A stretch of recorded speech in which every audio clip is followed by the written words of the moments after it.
So we're back, episode 2. This is the Female Main Characters podcast. I'm Maria.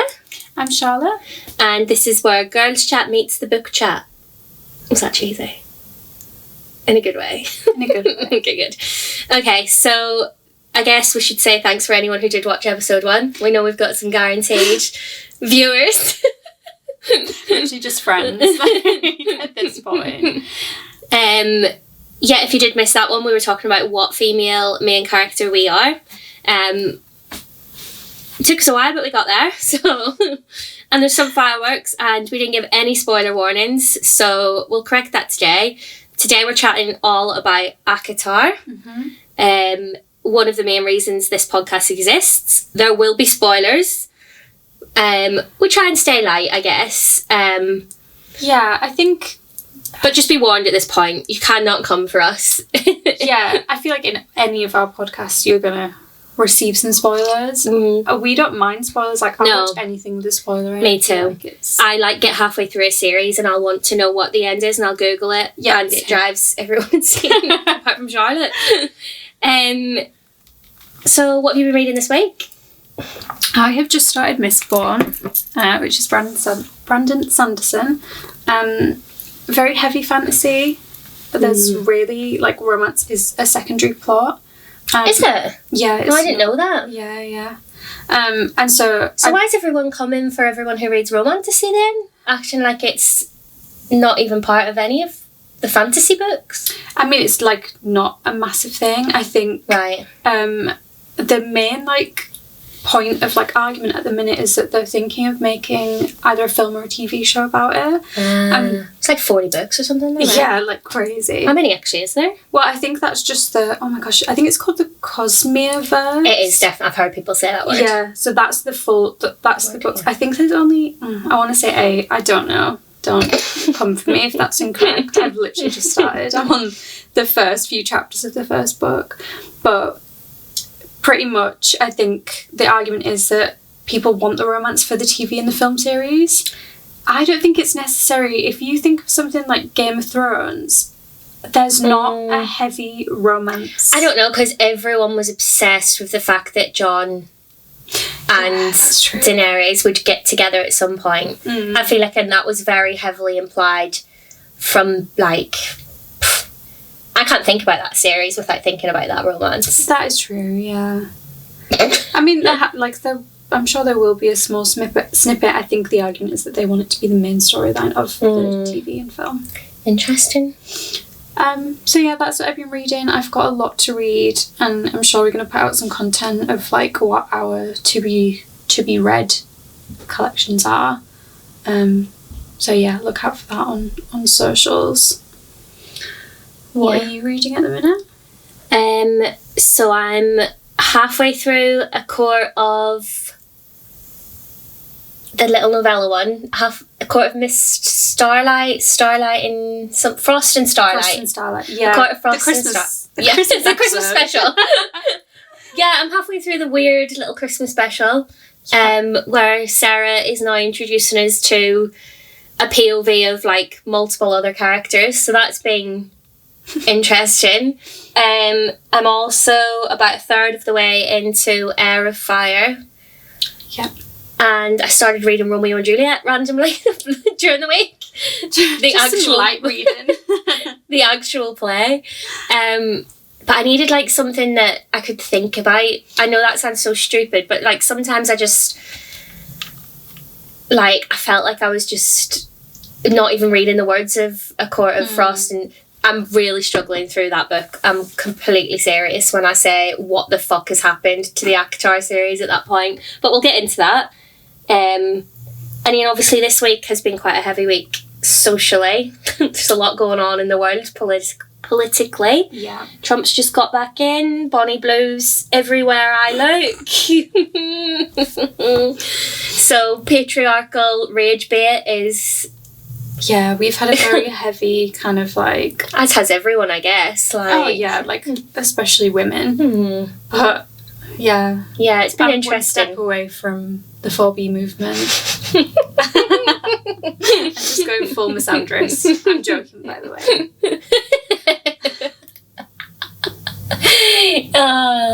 Funny. But yeah, it's very, like, a very, like, hopeless time. And I think, like, just reading people, especially in America, like, reading, like, waking up and just seeing women crying on social media is genuinely, like, like, draining. And then I think it highlights, like, I've had a lot of conversation with friends recently who don't see how this affects us in the UK, and then I got a little bit heated. I think, like, Bonnie Blue is a perfect example of how it affects us in the UK. Because rage bait and patriarchal society feeds down into every single one of our lives. Yeah. And that's, like, so... People are, like, latching onto it as a trend almost to become famous or become president. Honestly, the way that man started out as a reality TV star. It's all the same thing. It's just like power, money, what can you do to get there, what do people feed off, and that's all the same thing, isn't it? So, I mean, we had a heavy conversation because I just feel like a lot of people are just not educated on, like, our country, and in particular for me, like, in, like, Northern Ireland, which you obviously will know better than me, abortion is still, like, a heavy topic there, where people are turned away because of, like, doctors' own personal beliefs. And Ireland's very backwards. I think it's getting a lot better. Like, I think some of the bills that were passed are finally coming into play this year. But that's the thing, recently, like, and that's insane to me. And I feel like a lot of people don't realise how lucky they are in that, like, we have access to everything. Like, people in Northern Ireland have been coming to England for years and years and years to receive basic medical care that they can't receive. Women. It's not even women. Wouldn't have to be something that boys go through.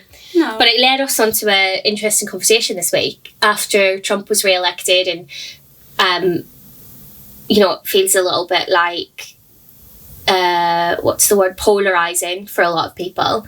It led us on to a conversation around, is fantasy world, is a world in a fantasy novel any better? So if you look at something like Game of Thrones, I don't want to live there.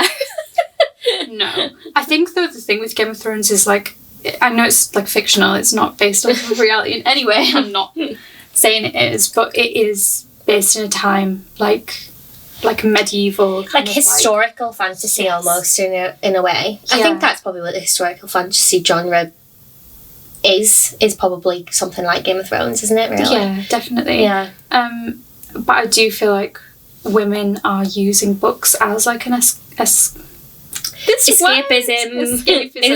from this reality, because in books we are prioritised a lot of the time. Especially in romantasy. Yeah, and I think books just written by women in general are, like, female oriented, and real life is just not.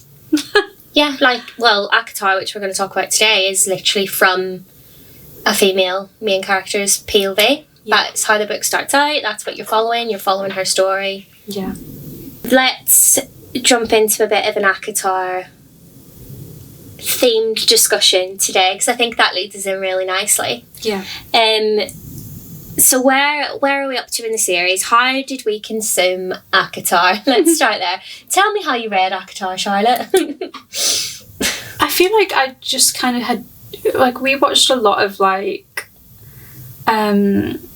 oh my gosh, what are they called? Like, YouTube videos where it's someone explaining, like, the plot of ACOTAR from start to finish.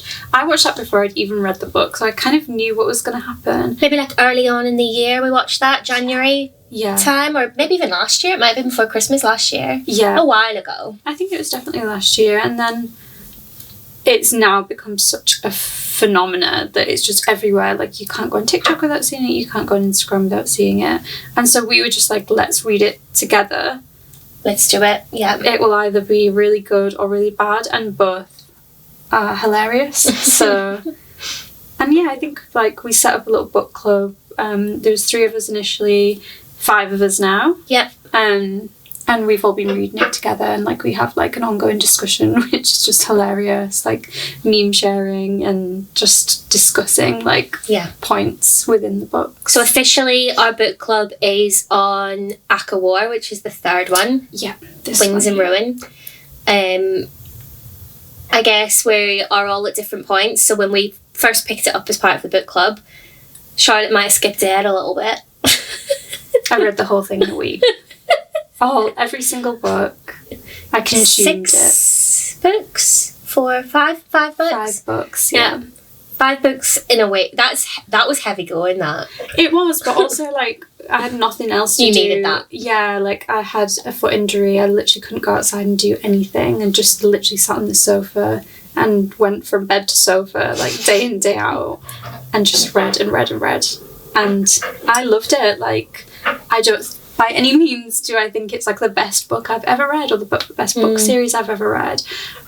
But it was, like, a perfect piece of literature for me at that time in my life. Like, it was an escape, and it worked really well, like, at just keeping me out of my own head.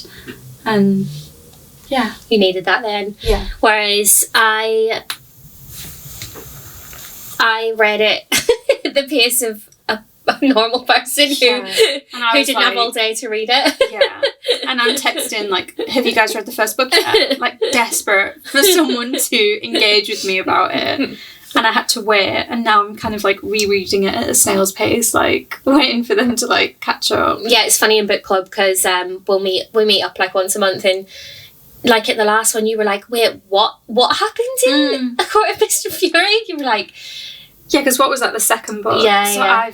I've read a whole other Sarah J. Maas series since then. Like, I read Throne of Glass after, and so none of it was inside my head. I don't know if that's a good thing.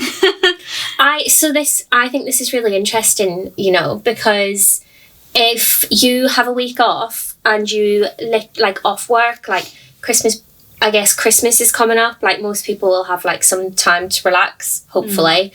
If you get like a good few days and you just want to literally absorb yourself into something, like get out of this world and just like sit by a window and read a series, I think ACOTAR is the book. Yeah, for sure. Whereas if you are reading ACOTAR at a normal pace, I think it's really hard to get through.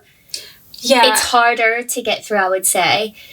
And you can kind of fall out of love a little bit with the series. Because you give yourself that time and distance, whereas when you're going one after another, you've tumbled into that universe, you can kind of keep up with what's going on and consuming it all in one go. It's like if Netflix drops a series and all the episodes are out in a day.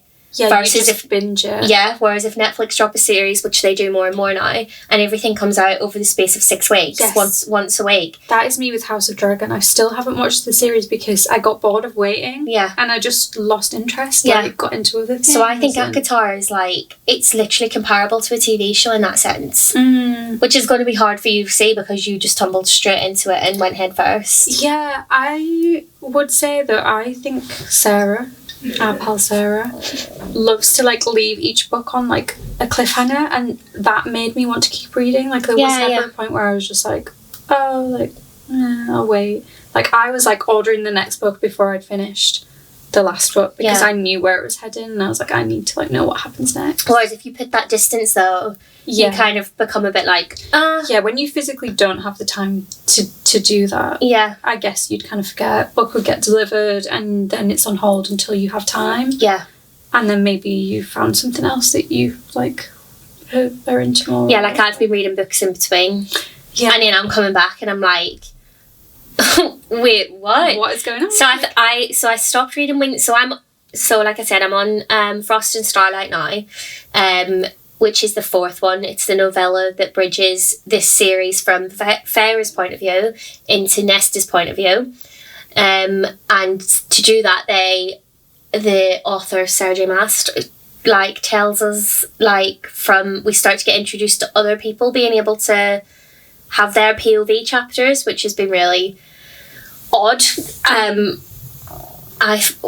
it's a lot of like recapping stuff that we've already been told. So it's just not something I want to pick up at this point. I would agree. Like I think at the end of ACOTAR, I could have stopped reading then potentially. But I think it's that thing of like I didn't really know what was coming next. So it was a bit strange to me. Well, I remember finishing that and being kind of like, is this not like, everything's tied up? Like, is this not... I mean, there was obviously, like, loose ends. Like, there's a lot of characters. Like, even by the end of Nesta's book, I'm still just like, what is the purpose of this person? Like, what is... I just feel like she's got a lot to tie up. And I think that's probably what kept me reading. So I was just kind of like, is the next book just going to be, like, tying up loose ends? And yeah. I have a lot of issues with Frost and Starlight aside from that. Like, I do think, like, just adding in a pregnancy, like, is just... Yeah, I think so. I'm at the bit where she's just told Reese that she wants to be pregnant. And I'm like... isn't there enough going on? Like... No one's doing well. You've made a point to tell me no one's doing well. Like, the war's just ended, like... And literally no one's doing well. Like, when I say no, literally no one in this book is coping. Yeah. Like, and then she's just like, oh yeah, I'm going to have a baby, that'll sort out everything. And I'm like, wait, hang fire. Let's just think about this for a second. Yeah. And it feels a little, Twilight. Renesmee coded. Like, that's all I could think of while reading that. I was just like, this is so Twilight. It feels also a little Happy Families for me. Yeah, like, it's some kind of expectation that's the, like, logical next step in every relationship to have a child. And it's like, Farrah's done all this, like, Farrah, curse breaker, like, done all this mad shit. No, I must have babies because I am a woman and I can do absolutely everything. And it's like, okay. Which is fine. Like, I'm not baby bashing. Love kids. Yeah, and I think a lot of people will love that. I think we are just not. Well, was the author, was Sarah J. Maas a mum when she wrote this? That's what I wondered while reading it, whether she was just kind of, like, writing out her, like, life. Experience. Yeah, I don't know. That's probably something we need to, like, look into. I'm excited for you to read Nesta's book, though. I think... I just feel like Nesta's book has, like, a little bit more of a reason, like a... Yeah. Yeah, like... It is one of those where you do want to know more about Nesta. Nesta's, like, not a likeable character. But I do think a lot of people have issues with, like, strong-minded women, and that she's kind of that portrayal of, like, someone who doesn't bow to, like, expectations. Yeah, she's definitely, like, she's a villain in Frost and Starlight. Like, she's a villain since, like, ACOTAR, really. Like, just fucking fannying about while her sister's off trying to, like, actually feed everyone and shit. And then I think as a reader you become conflicted when something horrible is, like, thrust upon her that she didn't really ask for, being thrown into the cauldron, being turned fae, which was, like, obviously the opposite of what she wanted for her life. But, like, I feel like we can all kind of sympathise with her to a point. I do think some of the things she does, like, especially in the next book, are just kind of like, why would you do that? Okay, so that leads us on. So what was your initial thoughts about ACOTAR? And do you think they've, like, the series, and do you think they've changed with, like, now when we go back into the book club, or when we're bringing up stuff that you're like, because you've got the most distance from this series now, when you hear that kind of stuff, are you like, oh, wait, what? I've got an example. So, like, so our friend Sarah, not Sarah J. Maas, who wrote the book, is really struggling through ACOTAR. Yeah, she's not having a good time. No, and she can't even pick it up, and, like, she's like, there's so many people and characters, like, I don't even know what's going on. I'm getting an info dump on every page. Did you remember having that experience when you read these books at all? Or is it only in hindsight where you're like, wow, there's so many people? No, like, at the time I didn't ever think, like, oh, there's too many people. I've forgotten, like, what people's roles are, like, who people are. But I do think that's because I was invested, and if I'm invested in something, I'll, like, take information in more easily. I know that feeling, like, when you're reading a book and you're just kind of like, who the hell is this? And you've, like, forgotten the name, like, and it's just, like, a bit of pain to get through. So we were talking about initial thoughts and what we think now, and you were talking about Nesta's story and how you don't really like Nesta. Controversial. Yeah, I think it's that argument of like, just because you've gone through things doesn't give you a right to be absolutely horrible to people. Like, there's a lot of things that happen in the next, which I won't say because you need to read it, but I just don't think any of them are acceptable. Like, in a real world scenario, if your sister did that to you, or it's basically what I think Nesta does to Reese, I'm just like, what a fucking freeloader, like, what an actual, like, horrible human being. Yeah, and, like, she gets, like, a lot of people will excuse for Nesta, won't they, because of, like, how, like you just said, she's been, like, thrust out of a world she didn't want, like, she's been, like, held against her will and made to do stuff that she didn't want to do, but she, like, does that give you does that give you free rein to just be a dickhead to everyone else who also didn't really, like, do these things to you as well and are actively now trying to help you. Yeah, and I think in the last book released, the Nesta book, Sarah J. Maas Silver Flames. Yeah, Court of Silver Flames.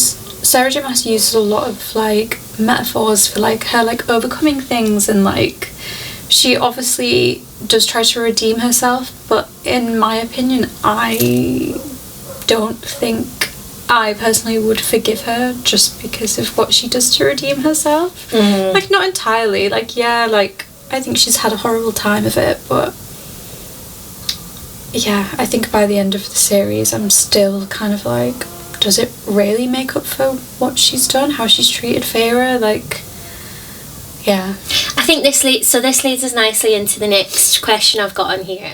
So we know that there's more books in ACOTAR. We know that Silver Flames isn't going to be the last one.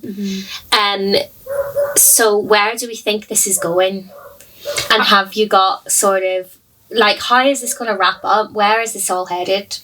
Yeah, I mean, I think she's definitely going to do specific books now. I think there'll be one for Elaine after Nesta's. I know that people have a lot of theories about, like, the illustrations on the spine of the books and the drawers. And all these things. But I definitely just feel like the next logical step is to do a book, especially on Elaine, because I just feel like we've had no dialogue from her. Like, like at the end of the series, she has kind of started speaking and obviously has some kind of interest in. It's just like this. Yeah, like complete silence at every situation. Yeah, it'd never be me. I'd be like full blown, like, speak. And not just that, it's like she's obviously got some kind of power and just never fully, just doesn't tap into that shit at all. Yeah, and like everyone around her must be like running around trying to like solve a war and essentially like have all these meetings about what they're going to do next, and like, and she's just sat there in silence, and she'll just be like, the Firebird will save us all. Like, you just say, like, excuse me, what? Speak louder. Babe, what? Speak louder. Tell me what you mean. What do you mean? What do you mean? What do you mean? Like, that's exactly how, like, why is no one saying anything? Like, I would expect, like, at least, like, maybe Amryn to be like, girl, what are you doing? Yeah. Literally, girl, what is going on? I think that, I have one, like, acceptable outcome from all of these books, and it is that actually these people that we've been following are all evil, and Tamlin gets a full redemption arc. I feel like that is the only acceptable route I will go down now. So what, the King of Hybern was actually good, or just Tamlin? Because I feel like... I mean, the King of Hybern, was he good? He probably wasn't good. Like, I don't feel like everyone's shades of grey. Like, no one's all good, no one's all bad. They just want different things, don't they? But, like, this is my main gripe with anything that is to do with fairies. You're immortal. Like, you are literally immortal. Like, I don't feel like you would fight a war in the span of a year. I just don't think that would happen. Like, from what I know about the real world, like, it feels like you fight wars and you are in, like, political wars and stuff for a long, long time before it comes to actual blows. you don't fight wars overnight. Yeah, that's one thing I would say about ACOTAR is that everything does seem to happen really quickly. Like they're kind of preparing for war. They're doing all these things to like steal, parts of the book. Yeah. And blah blah blah. And then kind of like I don't even really fully remember the war. It's kind of like I don't even really remember the King of Highburn. I don't feel like he was ever a person in my head. Like like a spectre. Like genuinely. Yeah, and I think like it's kind of the easy way out to be like, oh yeah, like we got Bryaxis,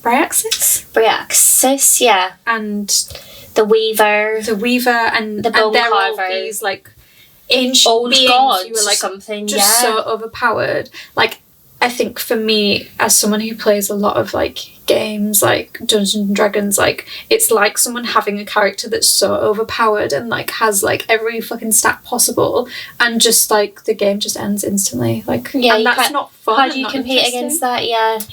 Like if I was playing against someone, or like if I was having a war against someone, you just wouldn't bother, would you? You just don't. If I'm having a war against someone, I'm like, I'm just gonna check out. You've won. I'd be there with my white flag, just like I can't. Yeah, dude, I can't fight that. Yeah. Yeah. I just think like we gotta wrap it all up somehow. And like if everyone had a tally sheet against them, like a check sheet of like what other people thought or just their actions, I just don't know that the Bat Boys would really come out on top, because a lot of what they're thinking and doing is in their head. Yeah. I also have a massive problem with Reese being the king of choice. And being like, oh no, she's a high lady. Like, I'm a feminist. I'm a modern day feminist. Oh my god. I have such an issue with like, why is he the only immortal being that is like, yeah, fuck the patriarchy?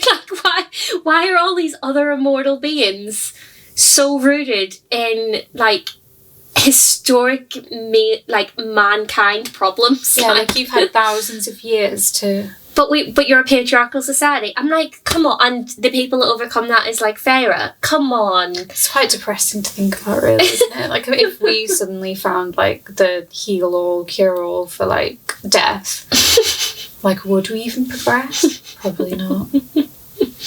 So I do think that, yeah, there's some wild theories out there about ACOTAR. Oh, what's your favourite? So many. My favourite is that Eris is the gay lover of Azriel. That's your favourite theory. Because that was so out of like left field, like, and like there's something like there is something going on between Azriel and Eris, not sexually, but like why do they just like I know the initial thought is that they hate each other because of what happened to Maul, but there's definitely something more. Like Eris keeps saying like she's not telling you the full story, like, and I'm just like, what is that story? That's the main reason that I will continue to read, because I feel like she hints at a lot of things and I'm just kind of like, what does that mean? What do you mean? What do you mean? Yeah. I don't know if I have a favourite theory. Throw some others out there. What else has people been saying?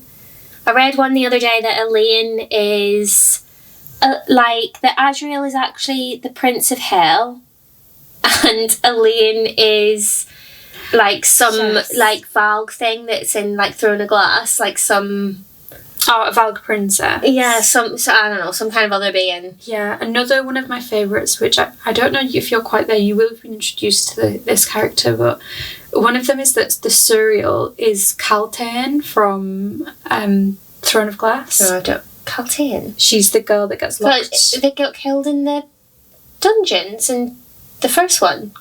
She's not dead. She doesn't die in the dungeons. No, she got brought to like another land or something, didn't she? Yeah. So she's and I kind of love that because tying the two series together.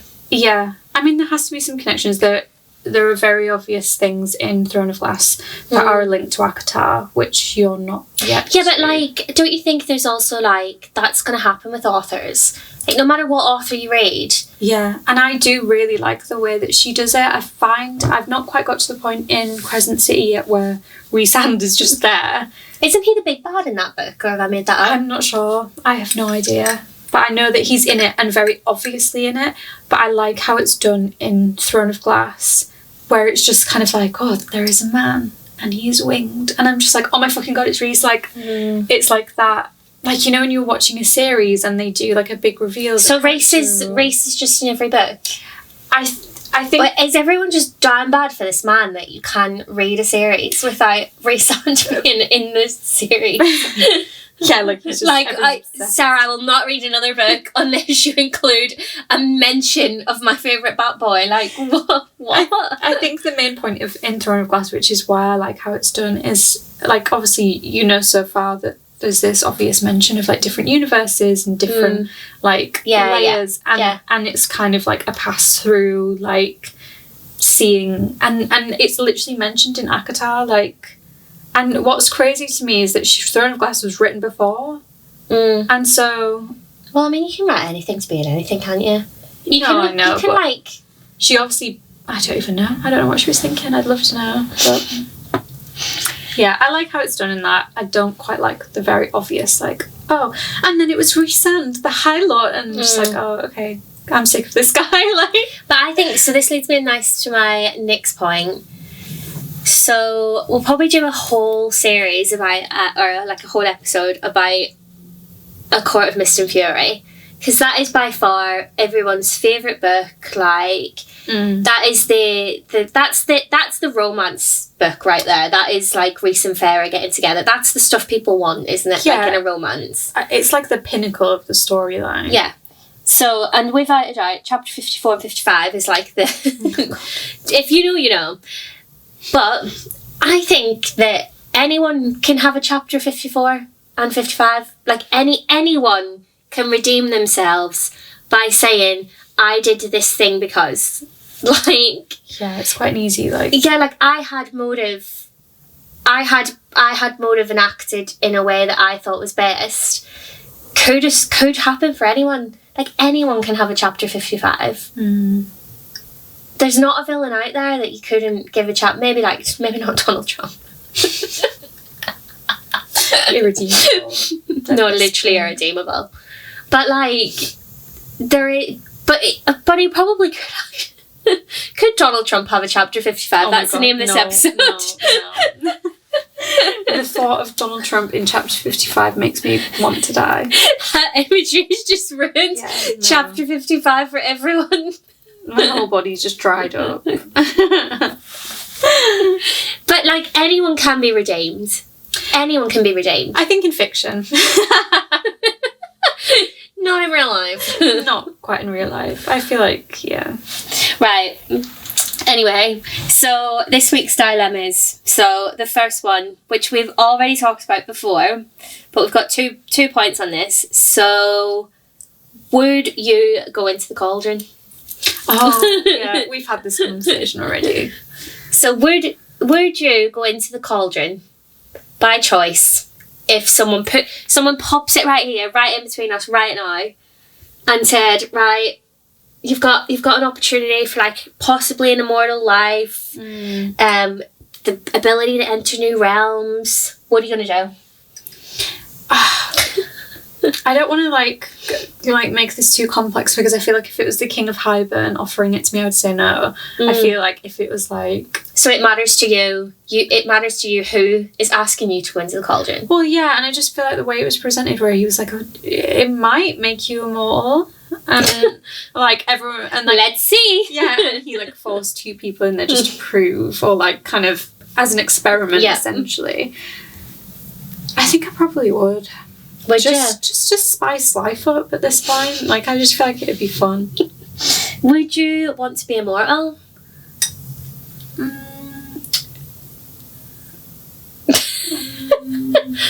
I think so. Would you? Yeah. So, immortality, I think I was saying, in female fiction is massive. Like, if we think about some of the first stuff we were ever into, like, well, maybe it's not in Harry Potter. I guess Voldemort wants to be immortal, but no one wants to be immortal with him. Like, you're not thirsting over Voldy. But, like, no. In, like, Buffy, for example, great first example. Like, Buffy didn't really want to be immortal, but, like, an immortal life was how she would stay with the angel forever. Yeah. And then, like, if you get to, like, the 2010s, And you think of Twilight, of the Vampire Diaries. Twilight's a massive one because she's obsessed with it. Yeah, like, she is. She really wants to, like, and I guess it's portrayed in like such a romantic way that I didn't think about it. I think that if we think about that now, it was probably used as a literary device to be like, she didn't just want to be with Edward. Like, they really focus it on, like, it isn't just about the man. It's like Bella knows that that's how she comes into her own. Yeah, and like that's how. Yeah, there's like that weird, like line in that book series where she almost thinks that she was meant to be like she thinks it's at the end of New Moon, right? Because I can remember her standing up over him in the meadow and she's like, this was never a choice between you and Jacob. This was a choice between who I am and who I should be, or something like that. Yeah, I've seen New Moon way too many times. And it's just like, well, what do you like, why would you ever think about that before? And so how would you know? I feel like and she's a child. She's literally 18 years old. Like, the only person with a brain cell in them books is fucking Rosalie, who's like, judge it, girl, live your life. Yeah. Like, I would never have chosen this for myself. Yeah. Come back when you're like 28, 29. Like, see how you feel then. Like, but like, it's a big deal, right? That she doesn't want to get older than Edward. Yeah, and that's the part that I just find weird, is it's always about like her being old, like all the nightmares that she has. And it's just like, well, I don't know. I think if you, like, he's obviously not bothered. Like, why would you? But I guess after he abandons her in New Moon, she's got some trauma there. Complex, yeah. And it just makes me think, like, one, would I even want to be immortal? And two, would I want to be immortal and with the same dude forever? Yeah, like, come on, man. Like, you do not want to be immortal and be like... tied down. Immortality. Like, the world's like 35 million years old or some mad shit. Yeah. But that's bad science for me there. Like, yeah. But is that what you want? Like, yeah, like, what would you do? I think when you bring in like Twilight up, I'm just thinking about how many times they went to high school and like they didn't need to. And fuck that. You're not gonna fucking do that. That is the biggest plot hole in Twilight. Oh, it's so stupid. Like, travel about and go to like for high school. Like, you live in the middle of the woods, just stay there. Like, no one needs to know. And why in do you have to America as well, where you like... can get like homeschooled, right? Like, that's a thing. Like, why do you need to pretend to be 18 as well? Just you all look 30. Like, you're fine. You're gonna get away with it. Like, yeah, it would be easier to age yourself up than it would be to age yourself down into like a school age. Plus, like, I couldn't even think, like, I'm 30 and I couldn't go into a school with 18-year-olds now. Yeah, like and 17, 18-year-olds. Like, what? He's like 109 fucking or well something. Creepy. Like, He'd be so bored. I'd just be like, shut the hell up. He'd literally be like an old man in like a teenager's body, and he'd just have the worst attitude. You'd be like rolling up to school thinking you're the coolest cat, and he'd just be this like really old soul, like ethereally handsome man just being so mean to you all the time.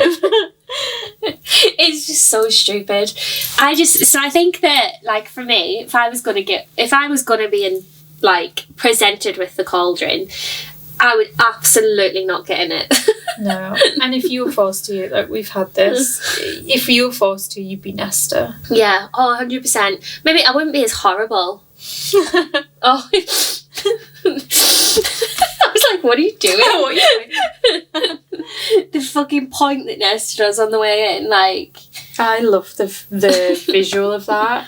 But I always see her, like, that. rising out, and she's like... like, slowly...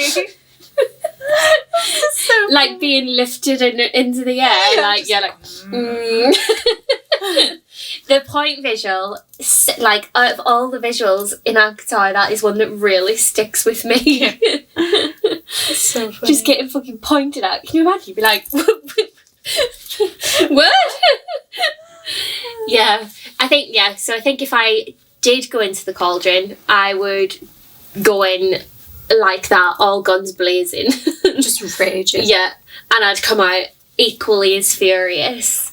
So it would definitely be forced. Yeah. My favourite thing about that whole scene as well is, like, imagine that happening to you, put yourself in Elaine's shoes at least. And then there's just some guy like, you're my mate. Yeah. I'm like, bro, I just nearly drowned. Like, leave me be. Like, what are you even talking about? Can I get a minute? Can I get a minute from the man in this fucking narrative? Like, and why is it always the men that like realise it?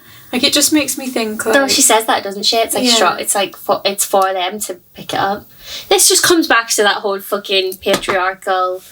But like, I guess ACOTAR does lean into that because it's like male female. So they're not really human, are they? They're fae. Yeah, like so they're animalistic. Yeah, like, yeah. Yeah, so I definitely wouldn't get in. And if I did go in by choice, it wouldn't end well for anyone that forced me in. I don't think I'd be like, fuck this. Doomed. Yeah. I just, honestly, I can't think of anything worse than being immortal. Like, I genuinely can't. Like, and no one in these books is ever like, an immortal is literally like in 1,000,000 years old. Like, I guess like our iteration of human as a species hasn't been around that long. Yeah, I like dates of evolution. I don't have a clue. No. I feel like I should know, but I don't know. No, I don't really know. Because what if you were made immortal when you were like a monkey, and then like humans evolve, and you're just stuck in a monkey and then body you're just stuck forever. Write that down. Doesn't make. Can someone write a book about that? Because I would read. But it just doesn't make any sense to me. Like, I hate immortality. Like, yeah, one thing that gets me is like, I think immortal, like, what's the point in being immortal if you can be killed? Like, you can live forever, but you still could die like a normal person. It just doesn't, like do you get cancer? Like, can you get unwell? Like, yeah, like, can you get illnesses? Yeah, I mean, we're going deep into like these like stupid plot holes where if you think about anything pretty long, like, you're gonna just disprove it. Yeah, I guess it just doesn't appeal to me. Like, immortality just does not appeal to me. Like, yeah, and I also think it doesn't add anything to the story. Like, I would enjoy the books just as much. Yeah, but then they don't get to like layer on as much backstory to all these amazing men that have like been through so much, and like I so good to all the women. Yeah, and like the romance aspect is that we get to spend like not just forever, but like an unusually long amount of time together, and it's just like, well, what would you even do? Like, you get married in the first year, and then what? Like, well, and then if you're fair and race, you have like, you get married, you have babies, you fight wars, all within like fucking a 2-year time span. What are you going to do for like the next 500 of those? And imagine your children become like of the age where they stop aging, which apparently just like doesn't really make any sense. But like, they just stop aging, and then what? You're all just the same age. Yeah, that doesn't make any sense though, does it? Because, so like, when you read ACOTAR, like, so let's think about Moore's family. So when they go and like meet Moore's family, are they like? Yeah, like, I picture like older. Yeah. So at what point do you start to progress and look different? I do feel someone tell me how fairies age. Like, I need visuals. I do feel like it is talked about sometimes where they're like, I don't know if it's one of these books or some other book, but I remember some like description where it's like he looks young but like withered almost, like tired, and he's like, oh right, hundreds and hundreds. So you can't age. Yeah, like you don't age, but it's stupid. I guess that's all we really had for today anyway. So, would you want to be immortal? Fuck no. Yeah. Would you go into the cauldron by choice? She would, I wouldn't. There we go. I would for just an shits and gigs. Yeah, just. Like, I mean, it can't get any worse than what's going on here. So why? And, like, you can still die. So like, just throw myself off a bridge or something. I think it depends what time of the month you get me. Like, oh my god, like. If you got me this week, I'd be like, no, I'm too soft for it all. But like, there's nothing about next week. I'd be like, I don't want to go to work tomorrow. Let's see what the cauldron has to offer. Yeah. Like, on a whim. Like, might as well. Yeah. So yeah, I think that's a good place to like leave it. Let us know whether you want to be in the cauldron and like what your opinions are of ACOTAR as a whole. And immortality, like now I'm so interested around how people think about like... Yeah, that's one for book club, like we need to ask them as well. We do need like, to ask. would you go in the cauldron? Do you want to be immortal? I think that'd be fun. Yeah. Okay. So yeah, I hope you enjoyed this episode, and we will post another very, very shortly. Yep. And follow us on everything. We're going to have that linked, aren't we? So yeah. Yeah. Amazing. Okay, bye. Bye.